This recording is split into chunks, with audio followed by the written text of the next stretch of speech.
mich als geborener Hamburger klingt das Rauschen des Inns ein bisschen wie Musik. Und deshalb ist hier auf der Loggia einer meiner Lieblingsplätze. Und wenn der Inn erzählen könnte, was würde er nicht alles berichten können? Moin Moin, grüß Gott und guten Tag. Ich bin Rainer Teichmann und ich möchte für Sie Ihre wichtigen persönlichen Stationen und Erlebnisse im Film festhalten. Diese lebendigen Erinnerungen nenne ich Lebenssterne. Spannende Geschichten, wie sie nur das Leben schreibt, haben mich schon seit jeher fasziniert. Besonders, wenn sie authentisch und lebendig erzählt werden. Und dass ich ein guter Zuhörer bin und mich sehr für die Menschen interessiere, das haben mir meine Freunde, Kollegen und Mitarbeiter schon immer bescheinigt. Und ich hatte auch das Glück, dass ich immer wieder neue Menschen kennenlernen durfte. Denn beruflich bedingt bin ich mehr als 10 Mal umgezogen und an neuen Standorten innerhalb von Deutschland heimisch geworden.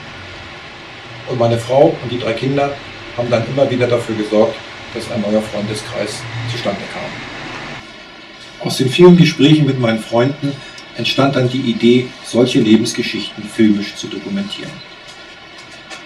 Ich filme seit über 30 Jahren und ich bin noch immer fasziniert von dem Reichtum und der Vielseitigkeit der Geschichten. Auch Sie können mit Sicherheit aus Ihrem Leben spannende Geschichten erzählen. Authentisch und lebendig. Diese Geschichten sind es wert, gesehen und gehört zu werden. Sie können auf das bisher Erreichte stolz sein. Ihre Lieben werden Augen und Ohren aufsperren, wenn Sie Ihre Lebenssterne zeigen.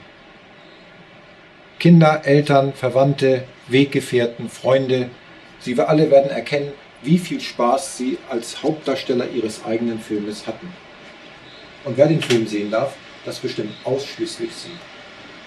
Und das Ganze macht riesig Spaß, ist unkompliziert, wenig aufwendig und sehr, sehr spannend. Jetzt sollten Sie doch neugierig geworden sein. Dann bleiben Sie noch ein paar Minuten hier und schauen Sie sich die Themenseite und die Beispielfilme an. Ich freue mich darauf, mit Ihnen gemeinsam Ihre Lebenssterne zum Leuchten zu bringen. Viel Spaß dabei und ich bin gespannt auf Ihre Geschichten.